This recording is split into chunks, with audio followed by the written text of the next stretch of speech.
le coût de l'inaction sera beaucoup plus cher que de commencer. Donc je pense qu'il faut entamer des petits pas, se fixer un cap et avancer. La Terre ne nous appartient pas, qu'on l'emprunte à nos enfants et qu'on doit être du coup digne de leur confiance. Je dirais que plus tard, c'est maintenant, dans le sens où, en fait, tes fournisseurs, tes clients, les jeunes qui veulent venir travailler, ils vont pas attendre. Ils ont déjà pris le pli, le train en marche. Et donc, si toi, tu ne le fais pas, tu risques de devenir un peu le dinosaure, être obsolète.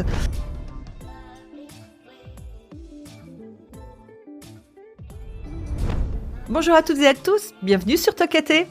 Aujourd'hui, on accueille un acteur clé du développement économique français, la Banque publique d'investissement. Sa mission, financer et accompagner les startups, PME et ETI en France comme à l'international, avec un focus particulier sur les entreprises industrielles et les startups de la deep tech, tout ça pour construire la nouvelle industrie française.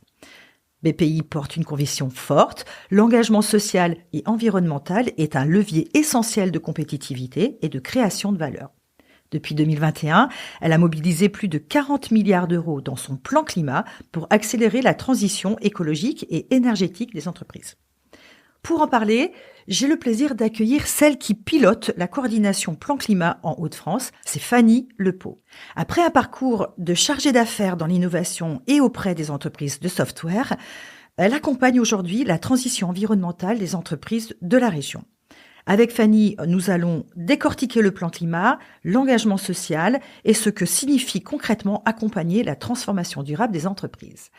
Fanny Lepau, bonjour, bienvenue sur Tokaté. Bonjour Katia, merci de m'accueillir. C'est un plaisir de t'avoir avec nous aujourd'hui. Alors, je regarde un peu ton parcours. Tu as débuté dans l'innovation et avant de prendre la tête du plan climat, qu'est-ce qui a déclenché finalement ce virage et est-ce que l'environnement, dès le départ, c'était un sujet pour toi ? Oui, je pense que ça a toujours fait partie un peu de mon ADN, comme pas mal de monde de notre génération. On veut prendre ce pari d'essayer d'avancer là-dessus. Et à titre pro aussi, ça a toujours fait partie un peu de mes engagements. Et j'ai voulu lier un petit peu les deux. Et moi, je suis au cœur de l'économie, au cœur des entreprises. Et voilà, c'est elles qui ont vraiment un gros impact à jouer, des cartes à jouer. Donc, mon rôle, c'est vraiment de les accompagner, les prendre par la main pour pouvoir booster cette transition. Donc voilà, moi, par contre, à titre perso, ce qui m'a vraiment on va dire mis une claque dans tous ces sujets, c'est la fresque du climat, qui est un outil vraiment qui te fait prendre de la hauteur, comprendre qu'au final le gros problème de départ, si je peux dire, c'est toutes nos activités humaines et on voit vraiment tous les effets.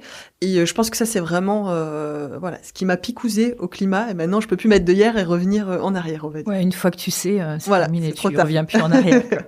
Ok, est-ce que qu'est-ce qui t'anime particulièrement dans l'accompagnement de la transition écologique des entreprises ?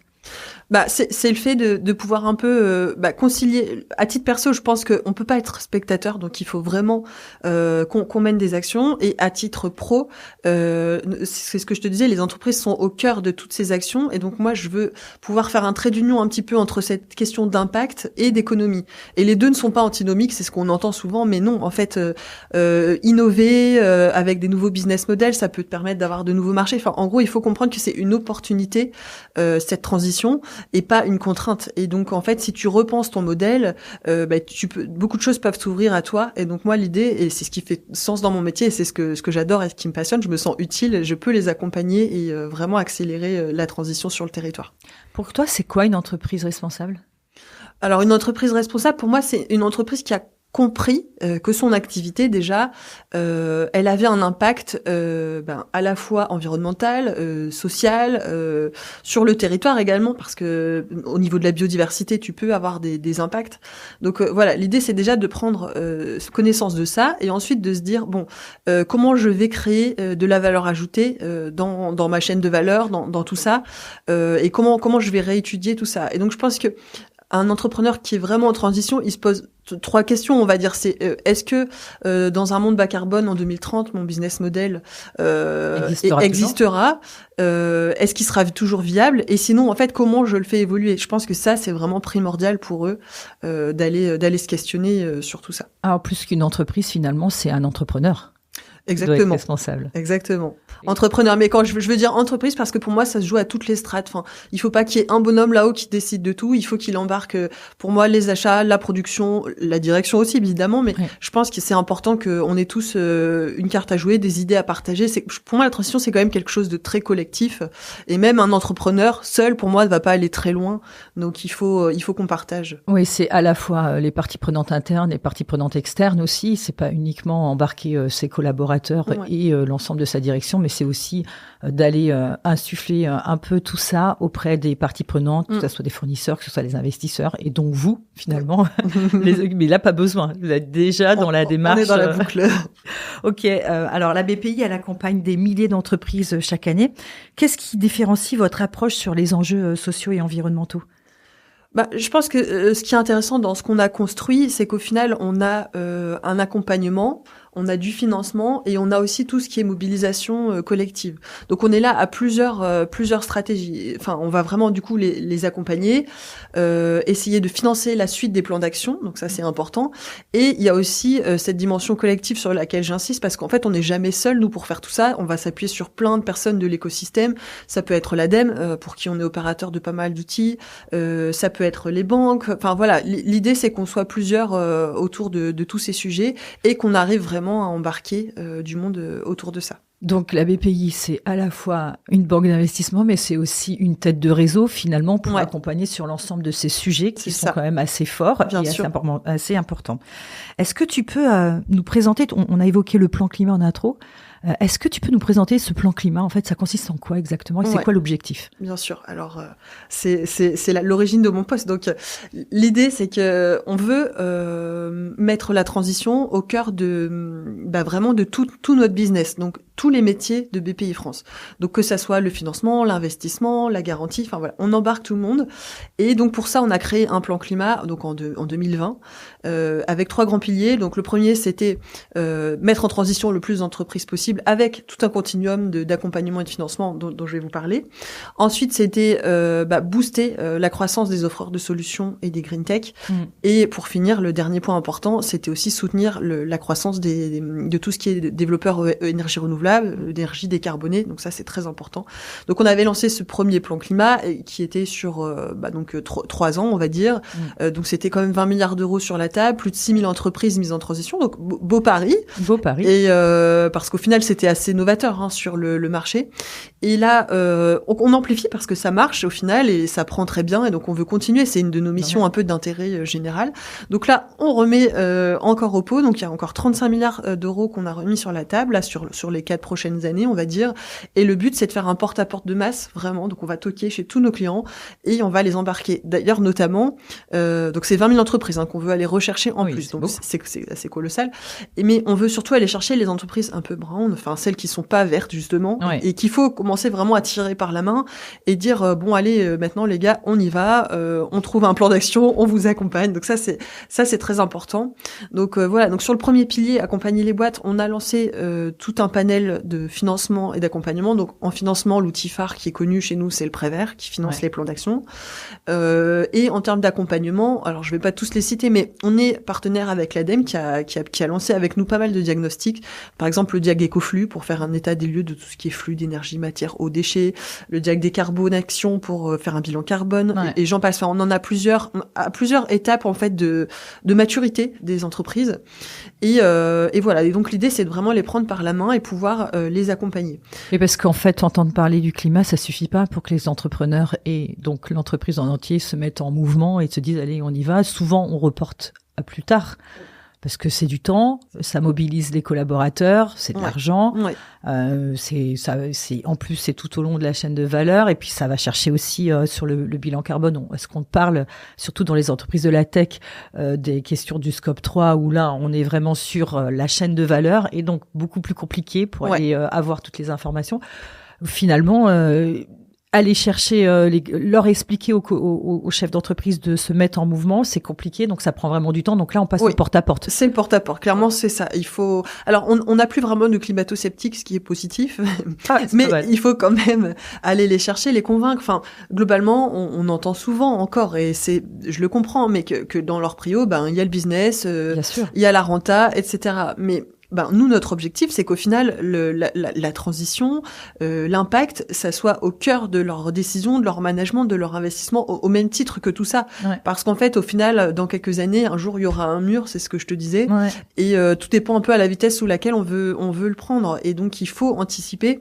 Et je pense que les leaders de demain seront les boîtes qui ont déjà commencé à se mettre en transition et à bosser ces sujets. Donc, c'est vraiment important qu'on les accompagne. Et tu vois, avoir des opérateurs comme l'ADEME avec nous, ça permet de subventionner, de prendre en charge. Donc pour eux, voilà, le reste à charge est un peu plus faible et donc c'est très incitatif. Mais je pense que les premiers pas, ils sont obligés de faire des diagnostics parce que tu peux pas avancer dans un plan d'action si tu mesures pas, quoi. Ah non, c'est une erreur qui est souvent faite. Ou alors tronqué, on va faire un bilan carbone, le scope 1 et 2, et les 70% sont dans ton scope 3. Et bien donc, sûr, voilà, comme toujours. Voilà.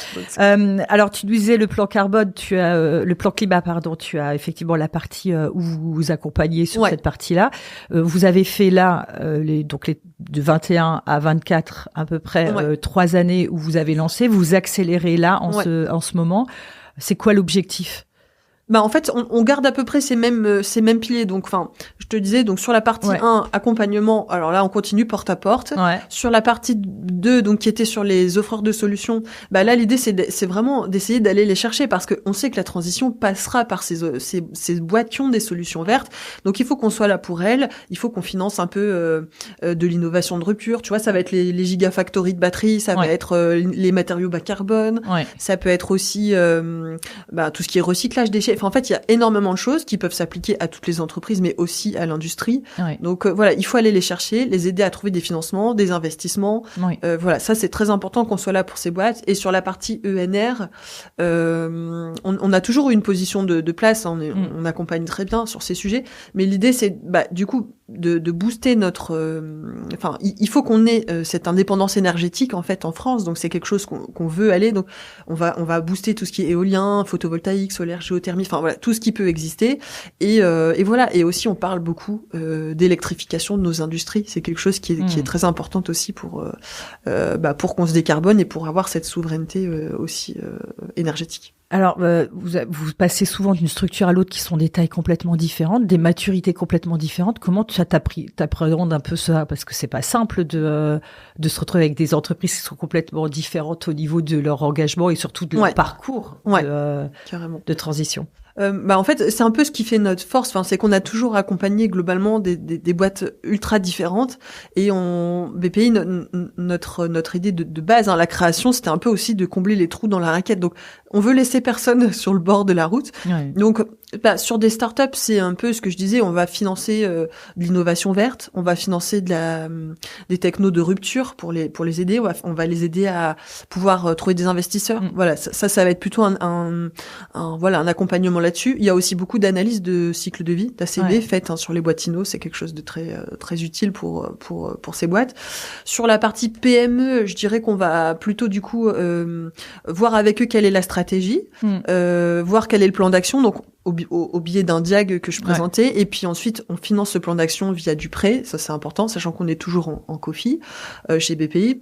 Voilà, et ensuite sur la partie plutôt ETI, je pense que là on est sur des accompagnements plutôt vraiment structurants, plutôt des accélérateurs, donc on est sur des coûts plus élevés, mais c'est des choses beaucoup plus grosses avec des promotions d'une vingtaine de dirigeants qui se découlent sur 1 ou 2 ans, des formations, du partage, voilà. Mais ça c'est des choses qui peuvent être faites. Donc l'idée c'est qu'on n'a pas un accompagnement sur étagère. On fait pas un copier-coller. Donc on s'adapte à la boîte, à sa taille, à son secteur, à son niveau de maturité, et j'imagine à ses ambitions et à ses enjeux. Voilà. Et on veut pas. Ce qu'on veut, c'est qu'elle se mette en mouvement en fait. Et donc chacun après à son rythme, on peut l'entendre. Mais l'idée c'est de vraiment adapter et de les mettre en mouvement. Puis est-ce qu'il y a un moment particulier dans lequel il y a un moment précis où l'entreprise se dit là c'est le bon moment d'y aller? C'est une bonne question. Je sais pas. Je pense que t'as vraiment plein de réflexions qui peuvent être menées par les dirigeants. Il y en a, et c'est pas grave. Le nerf de la guerre reste l'aspect financier, et ils vont se dire là j'ai besoin de limiter mes coûts, mon bâtiment me coûte trop cher, mon usine, donc ils vont commencer par ça. Et pourquoi pas, ça peut être un point de départ. D'autres, ça va être l'aspect réglementaire. Il y a des secteurs d'activité, notamment le BTP, le transport, qui sont beaucoup plus réglementaires, donc eux ils vont amorcer par ça. Et après on a des dirigeants de folie qui eux ont ça dans les veines et qui nous ont pas attendu pour commencer, qui ont déjà ça dans l'ADN de la boîte. Donc je pense que c'est vraiment au cas par cas, il y a pas encore une fois de réponse figée, mais voilà, c'est des sujets vraiment d'actu. Je pense que maintenant ça parle à tout le monde. Nous on a fait des études avec BPI France Le Lab et globalement tous les dirigeants sont convaincus qu'il faut agir. Les freins, ça reste toujours les moyens financiers, bien sûr, les technologies aussi pour pouvoir y arriver, et éventuellement aussi cette question de ROI en mode si moi je fais ça, j'investis parce que tu mets des billes. Voilà, le payback il est des fois long et c'est compliqué. Est-ce que je vais gagner des parts de marché ou non? Tu vois, ça peut être des choses qui les bloquent un petit peu aussi dans le démarrage. Oui, ça c'est un vrai sujet. C'est effectivement, on cherche souvent et le ROI un peu de tout ça. Est-ce que finalement réfléchir au ROI c'est la bonne manière pour entrer ou pour commencer? Pour moi non, parce que je pense qu'on mélange un peu tout. Tu peux pas vraiment penser que ROI. Je pense qu'il faut mettre ça au cœur de la strate, au même titre que d'autres sujets, et de refaire ton modèle autour de tout ça. Mais ce qu'il faut avoir en tête pour les gens qui pensent vraiment ROI, c'est aussi que par exemple le coût de l'inaction peut aussi devenir beaucoup plus cher pour toi que de commencer à démarrer des actions concrètes. Et ça leur parle souvent. Alors, on en parle beaucoup de l'engagement externe de BPI France auprès des entreprises. Là, on a compris votre action et surtout le cœur une des axes forts chez vous, c'est bien de faire en sorte que ces entreprises s'engagent et fassent leur part d'action sur ce sujet-là. Mais qu'est-ce qui se passe en interne?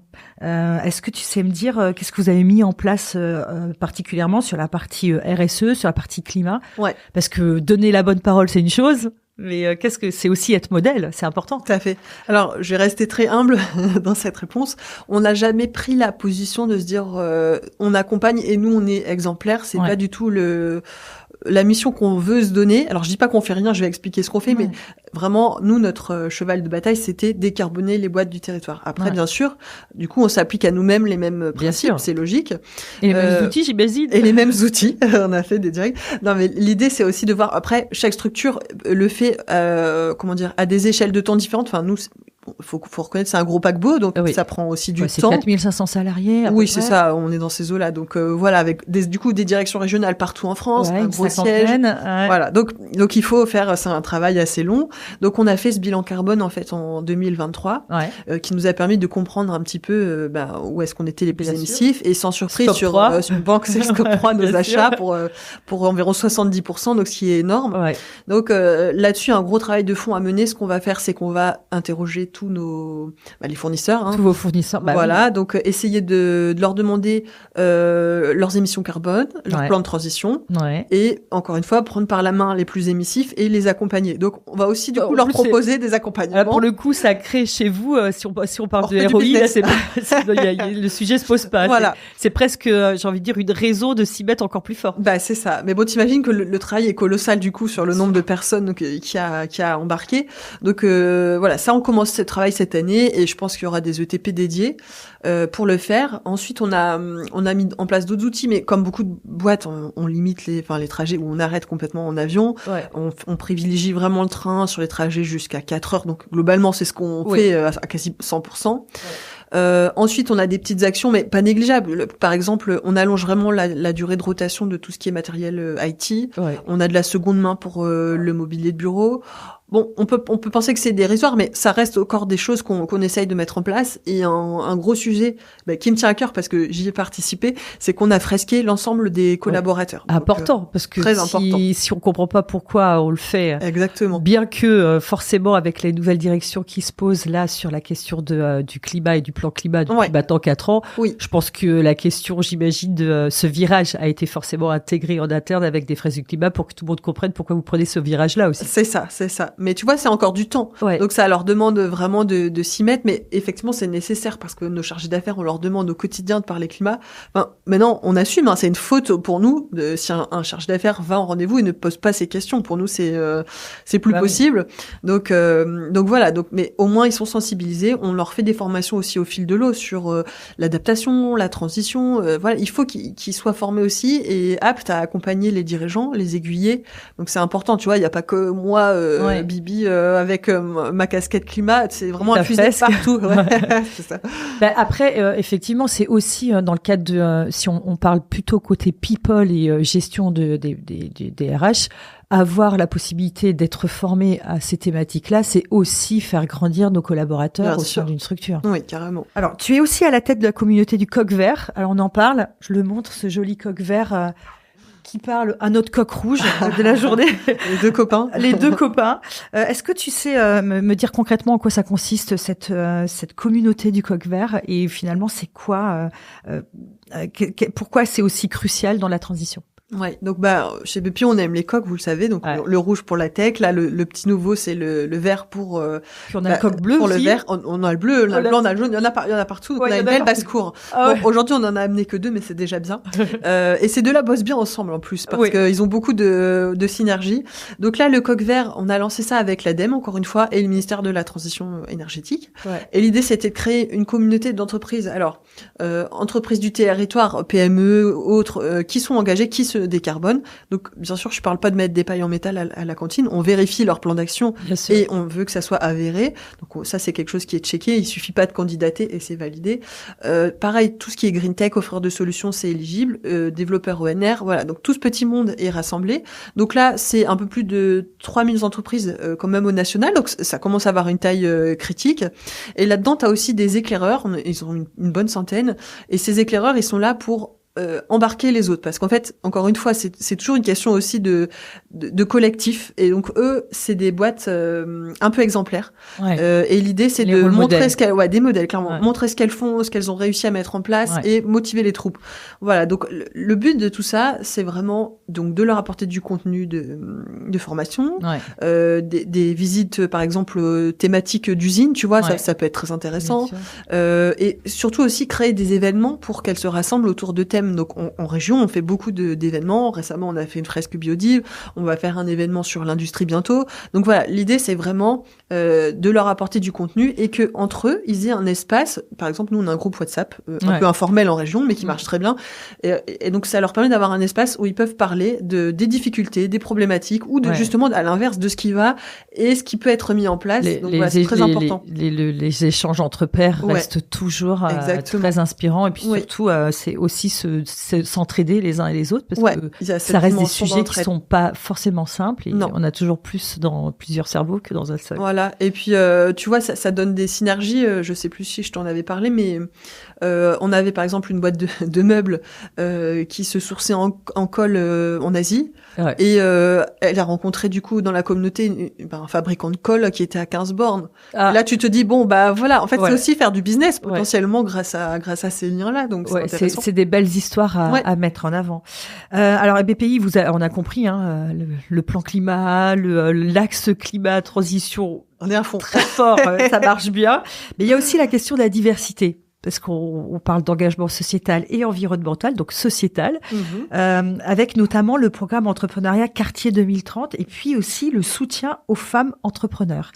Est-ce que tu peux nous en dire un tout petit peu plus, et pourquoi c'est finalement essentiel et stratégique pour BPI France? Oui, encore une fois, je pense que ça fait partie un peu de nos missions d'intérêt général.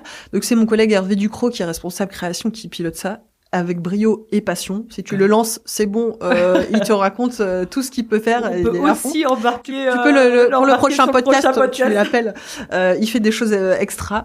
Donc je pense que si je dois relier ça à ce que moi je fais sur la transition, c'est très important. J'ai déjà pu, quand j'étais à l'INO, assister aux réunions là au quartier 2030. En fait, c'est hyper important pour nous d'aller chercher l'innovation partout. Il faut qu'elle infuse partout. Et donc là, ça leur permet un petit peu justement d'accéder à des choses auxquelles ces personnes n'avaient pas accès, donc de l'accompagnement, du financement, voilà, donc ça débloque un peu des plafonds de verre entre guillemets.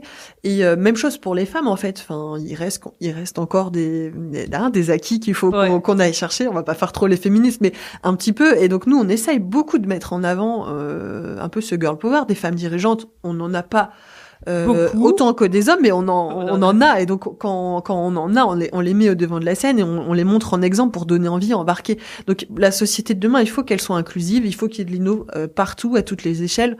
Donc voilà, l'idée c'est vraiment d'embarquer tout le monde. Et les innovations techniques et les innovations d'usage aussi à ne pas négliger. Alors, j'aimerais quand même qu'on se pose la question, et peut-être que tu as la réponse, c'est quoi en fait les erreurs que les entreprises font souvent dans leur stratégie climat ? Il y en a plein. Donc en fait, je pense que la première, c'est de penser que c'est juste une petite case à cocher. Tu sais, bon, il y a longtemps, on parlait RSE. Donc c'était vraiment RSE pour dire deux. Donc on cochait une case. Donc ça, je pense que c'est un peu fatal. Donc l'idée, c'est que c'est un plan concret, une stratégie globale qu'il faut mener. En plus. Et bien sûr. Donc ça s'arrête pas uniquement aux portes. Je baisse mon bilan carbone. Voilà.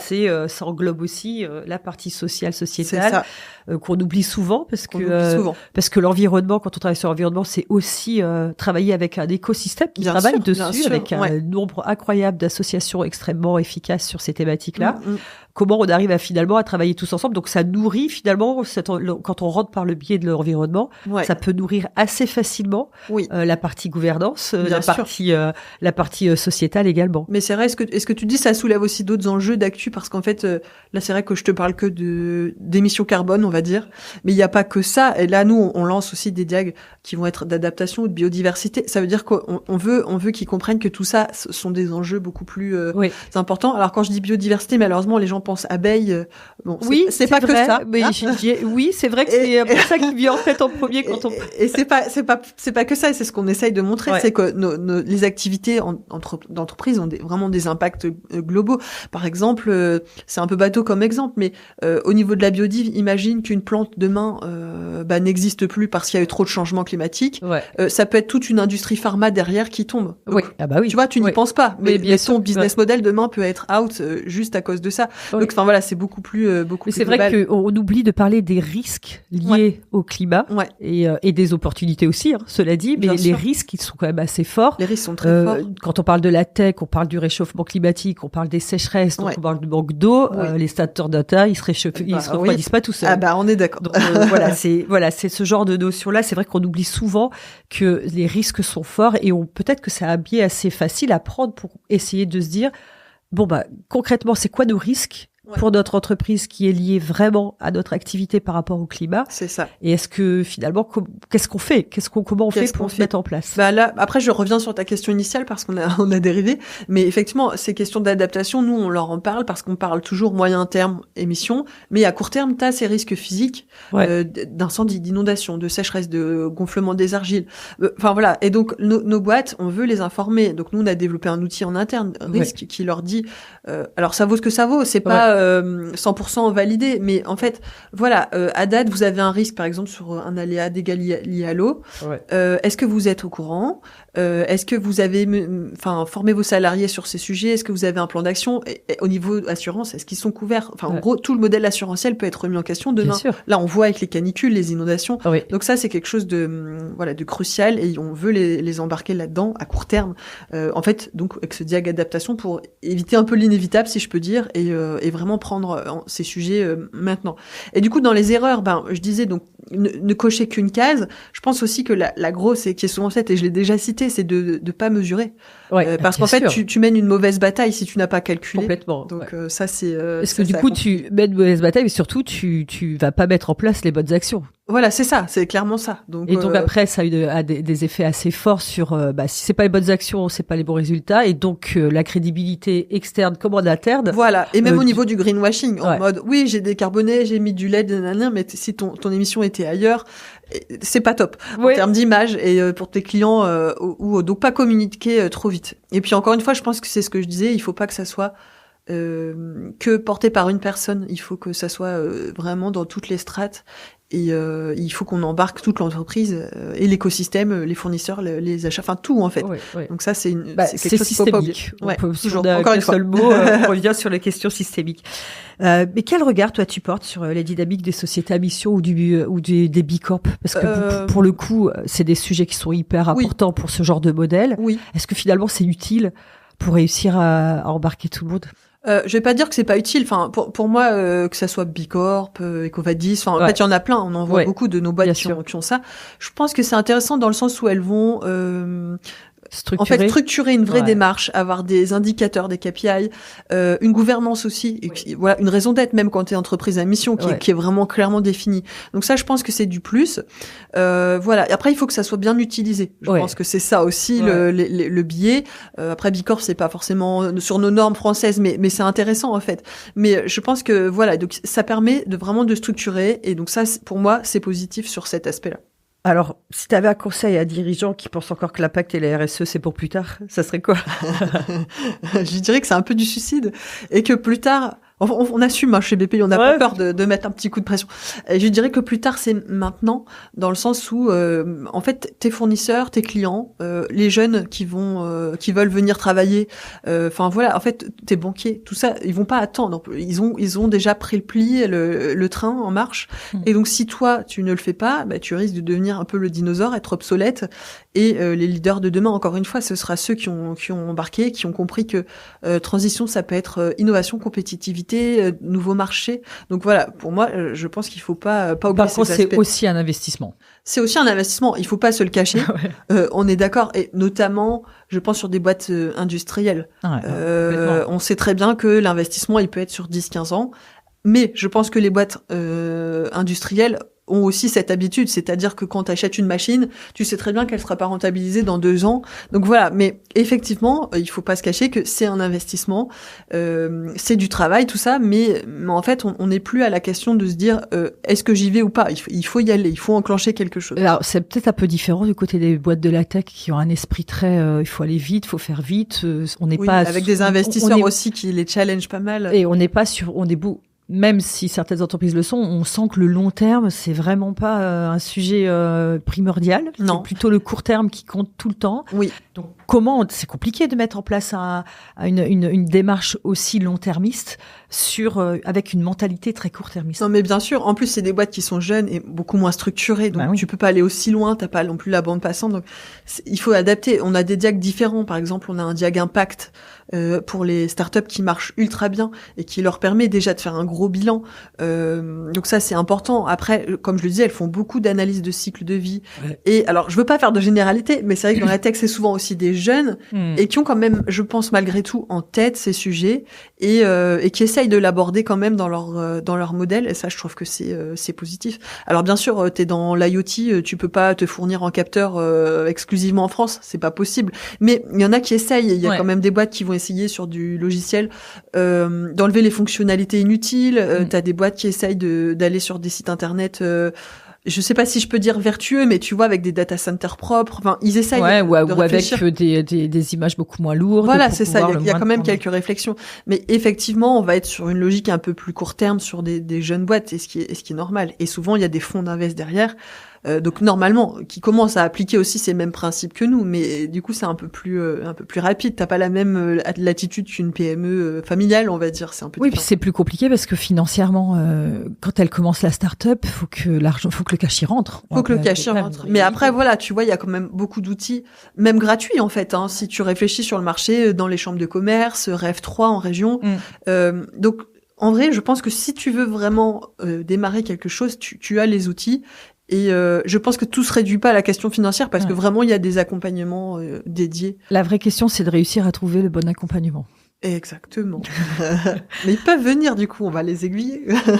Alors, il est temps de passer à la seconde partie de notre échange, Fanny, le Toka Quiz. Alors, pour l'occasion, ça va être un Toka Quiz spécial climat et transition. Le principe, c'est simple, c'est questions du tac au tac auxquelles tu réponds du tac au tac. T'es prête? Go. Allez, c'est parti. Un mot pour définir la transition écologique. La transformation. Parce que je pense qu'en fait, c'est quelque chose qui est en mouvement, qui est une dynamique. On va bouger un peu les lignes et c'est ce qu'il faut faire en fait avec la transition. Donc je pense que ça résume assez bien tout l'enjeu. Une idée reçue sur le climat que tu combats au quotidien. Alors je sais pas si je te l'ai déjà cité, mais c'est en gros que c'est un luxe. C'est un peu ce qu'on disait, qu'on peut pas se permettre. Et c'est ce que je racontais tout à l'heure. C'est aussi que pour moi le coût de l'inaction sera beaucoup plus cher.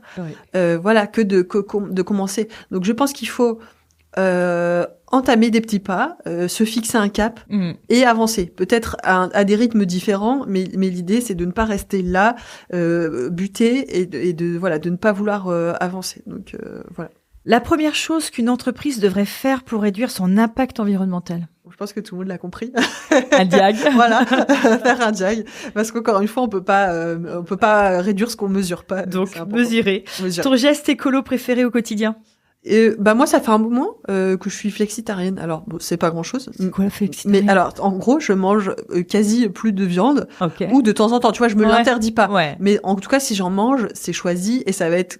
J'essaye de manger local, des produits de qualité. Donc moins, mais mieux. Moins, mais mieux. C'est un peu l'idée. Et ça réduit bien ton bilan carbone. Donc réduire la viande. Tu l'as déjà fait ton bilan carbone? Ouais. Sur le site de l'ADEME, je l'avais fait.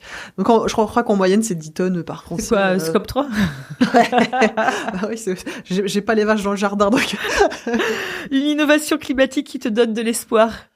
En ce moment, j'aime bien tout ce qui est agriculture régénérative. Enfin, j'aime bien l'idée qu'on essaye de se ressourcer, réassocier économie et agriculture régénérative. Je trouve que c'est des choses. Le retour à la nature, ou en tout cas inclure la nature dans l'équation. Bien sûr. Et moi, c'est des choses. Mais surtout à titre perso. Quand je vois ce qu'on mange.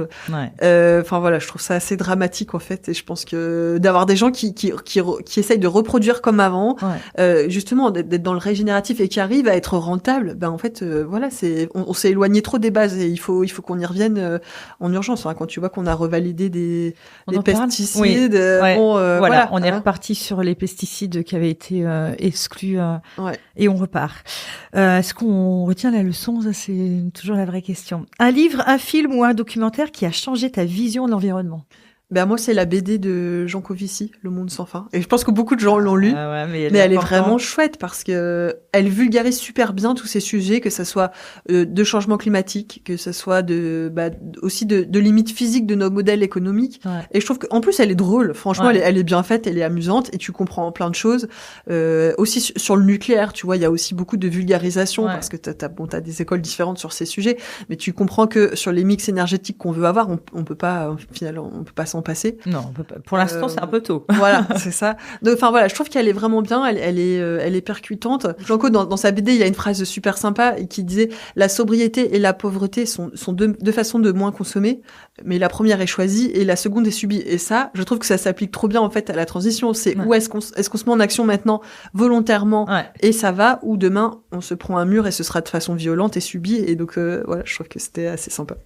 Et donc, du coup, en parlant d'entrepreneur, un entrepreneur ou une entrepreneuse qui a engagé, qui t'inspire? Ouais, donc j'ai fait un peu du girl power, donc c'est Lucie Vache de Too Good To Go.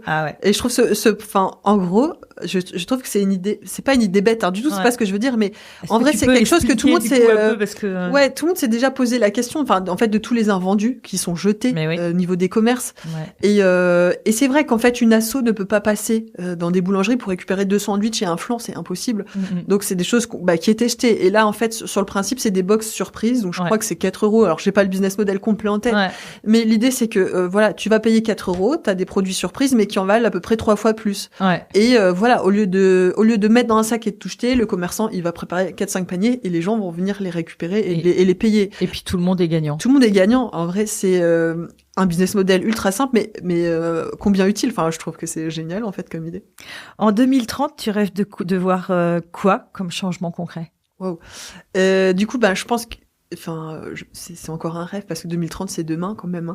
Mais ce serait que cette transition soit vraiment au cœur de tout, des investissements, et vraiment que ça soit central et que les entreprises en fait te disent plus. Ça soit plus une question en fait. Ouais, et en gros, que ça soit plus la question quand est-ce que j'y vais, mais jusqu'où je vais, et que voilà tout ça soit central et vraiment enclenché. Mais bon, alors je pense qu'on peut se dire pour 2050, ça serait bien. Alors, tu as choisi de nous partager, ça c'est la tradition sur Tokaté, un morceau de musique. Et là, pour le coup, tu as choisi Respire de Mickey 3D. On va écouter quelques secondes quand même. Yes. Écoute-moi gamin, je vais te raconter l'histoire de l'être humain. Ce choix, pourquoi ? Alors, moi je trouve qu'elle est hyper parlante et encore plus aujourd'hui qu'à l'époque quand on l'écoutait. Ouais. Je trouve qu'elle est un peu, elle nous donne une responsabilité, un peu. En fait, qu'est-ce qu'on va faire de comment nos actions d'aujourd'hui vont impacter les générations futures, la terre de demain, etc. Et donc, je trouve que c'est assez parlant et donc ça nous force à un peu nous mettre en action. Elle dérange un petit peu au final et il y avait des phrases un peu choc dans et l'homme a débarqué avec ses gros souliers ou c'est demain que tout empire. Ça fait écho à la fresque aussi. C'est-à-dire, c'est un bon titre pour la fresque du climat. Au final, c'est demain que tout empire. Mais voilà, encore une fois, c'est nos activités anthropiques qui causent tout ça. Et donc, je pense qu'il est grand temps que l'homme se remette un peu en question et bouge sur tous ces sujets, quoi. Dernière question, et pas la plus simple. Si tu avais toute l'attention de l'humanité pour quelques secondes, qu'est-ce que tu lui dirais à cette humanité ? Je lui dirais que la Terre ne nous appartient pas, qu'on l'emprunte à nos enfants et qu'on doit être du coup digne de leur confiance. Bien sûr, c'est pas de moi, tout le monde connaît cette phrase, mais elle est vraie. Je pense qu'on est les premières générations à subir les impacts du changement climatique, mais qu'on est aussi la dernière à vraiment pouvoir changer un peu le cap. On a une grosse pression quand même. On a une grosse pression. Hein. C'est vrai, faut pas se le cacher pour les enfants, pour l'avenir. Mais du coup, je pense vraiment que l'avenir, il doit être durable ou il sera pas. En vrai, c'est un peu ça la question. Donc voilà, c'est un peu flippant, au moment charnière. Ouais. Merci Fanny beaucoup pour ce moment passé ensemble et surtout pour ton témoignage qui était très clair et très engagé. Vous l'aurez compris, aujourd'hui, décarboner l'industrie et accompagner les entreprises dans leur transition écologique ne sont pas seulement des défis, mais des véritables opportunités pour innover, créer de la valeur et préparer l'avenir. Et BPI joue un rôle essentiel pour aider les startups, les PME et les ETI à relever ces défis. Si la transition vous parle, allez-y, inspirez-vous, outillez-vous et surtout, passez à l'action. Merci de nous avoir écoutés. Si cet épisode vous a plu, n'hésitez pas à le partager, n'hésitez pas à liker. Surtout, donnez envie d'agir. On se retrouve en septembre pour un nouvel épisode et d'ici là, Tokaté, à vous de jouer. Merci d'avoir écouté Tokaté, le podcast engagé de la French Tech League. N'hésitez pas à vous abonner et à le partager autour de vous. Je vous dis à très bientôt et d'ici là, Tokaté, à vous de jouer.